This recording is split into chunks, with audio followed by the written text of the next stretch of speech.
Hello friends, ഇന്ന് നമ്മൾ നോക്കുന്നത് ഒരു 3 ഫേസ് ഡി ബി നമുക്ക് അത്യാവശ്യം വേണ്ട ഒരു വീട്ടിൽ എങ്ങനെ സെറ്റ് ചെയ്യുന്ന കാര്യങ്ങൾ എങ്ങനെയാണ് അതിൻ്റെ പൈപ്പ് വെട്ടിക്കൊണ്ടുപോകുന്ന രീതിയൊക്കെയാണ് നമ്മൾ നോക്കുന്നത്.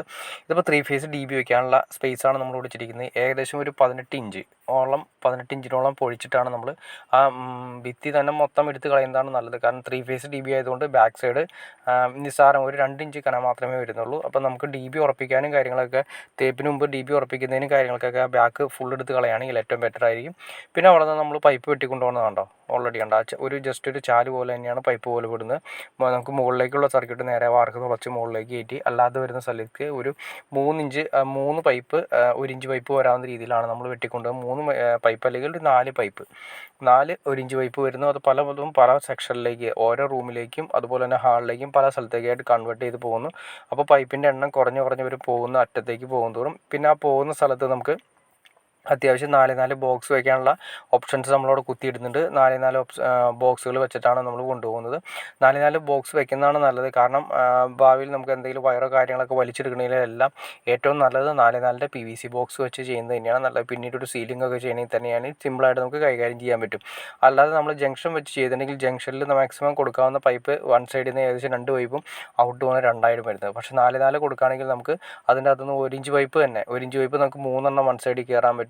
അതുപോലെ തന്നെ 6 വയ്ക്കുന്നെങ്കിൽ 1 ഇഞ്ച് പൈപ്പ് നമുക്ക് വൺ സൈഡിൽ കൊടുക്കാൻ പറ്റും. അപ്പോൾ അതാണ് കുറച്ചുകൂടി നല്ലത്.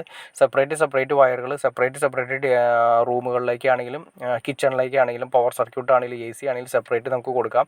ഒന്നിൽ നിന്ന് ലൂപ്പ് ചെയ്തെടുക്കേണ്ട ആവശ്യമില്ല. എല്ലാം DBയിൽ നിന്ന് കൊണ്ടുവരാം. അതാണ് സേഫ്റ്റി.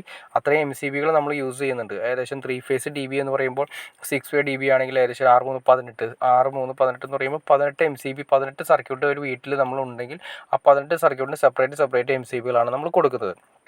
അപ്പോൾ അത്രയും സെപ്പറേറ്റ് വലിക്കുന്നതാണ് ഇന്നത്തെ കാലത്ത് ഏറ്റവും നല്ലത്. കാരണം ഏതെങ്കിലും ഒരു സെക്ഷൻ കംപ്ലൈൻറ്റ് ആയി കഴിഞ്ഞാൽ ആ സെക്ഷൻ മാത്രമേ ആ MCB കട്ടാവുന്നുള്ളൂ, അതായത് ട്രിപ്പ് ആവുന്നുള്ളൂ. ബാക്കി എല്ലാ സെക്ഷനും വർക്ക് ചെയ്യും. അപ്പോൾ അതാണ് കുറച്ചുകൂടി ബെറ്റർ ആയിട്ട് വർക്ക് ചെയ്യുന്നത്. അതായത് മാക്സിമം നമുക്ക് MCBകളുടെ എണ്ണം കൂട്ടുക. 6 വേ വയ്ക്കാം, 8 വേ വയ്ക്കാം. പിന്നെ നമ്മൾ കണ്ടോ ഈ കിച്ചണിൽ നമ്മുടെ ബെഡ്റൂമിലേക്കൊക്കെ വരുന്നത് കറക്റ്റായിട്ട് നമ്മളിങ്ങനെ വെട്ടി ക്ലിയർ ചെയ്തതിന് ശേഷമാണ് പൈപ്പും കാര്യങ്ങളൊക്കെ കൊടുക്കുന്നത്.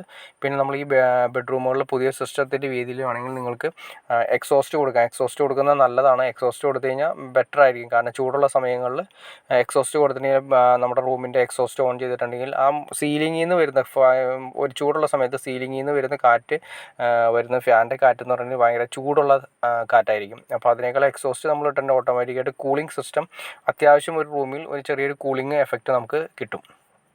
പിന്നെ അതുപോലെ തന്നെ മുകളിൽ സീലിംഗ് ലൈറ്റ്സുകൾ കൊടുക്കുന്നത്. അപ്പോൾ സീലിംഗ് നമുക്ക് ഒഴിവാക്കാം. സീലിംഗ് ലൈറ്റ്സ് നമുക്ക് ഓൾറെഡി നമ്മുടെ വർക്ക് ചെയ്യുന്ന സമയത്ത് തന്നെ അതിൻ്റെ റെഡിമെയ്ഡ് വാങ്ങിക്കാൻ കിട്ടും. അത് നമ്മൾ കൊടുക്കുകയാണെങ്കിൽ നമുക്ക് സീലിങ്ങും ഒഴിവാക്കാം. സീലിങ്ങിൽ നിന്നുള്ള ലൈറ്റ് നമുക്ക് ആ വാർക്കയുടെ ഉള്ളിൽ വരുന്ന ബോക്സിൽ നമുക്ക് കൊടുക്കുകയും ചെയ്യാം. ഓക്കെ ഫ്രണ്ട്സ്, നിങ്ങൾക്ക് ഈ വീഡിയോ ഉപകാരപ്പെട്ടെങ്കിൽ തീർച്ചയായിട്ടും ലൈക്ക് ചെയ്യാൻ മടിക്കരുത്, ഷെയർ ചെയ്യാനും മടിക്കരുത്, സബ്സ്ക്രൈബ് ചെയ്യാനും മടിക്കരുത്. ഓക്കെ ഫ്രണ്ട്സ്, അടുത്ത വീഡിയോയിൽ കാണുന്നവരെ ഓക്കെ.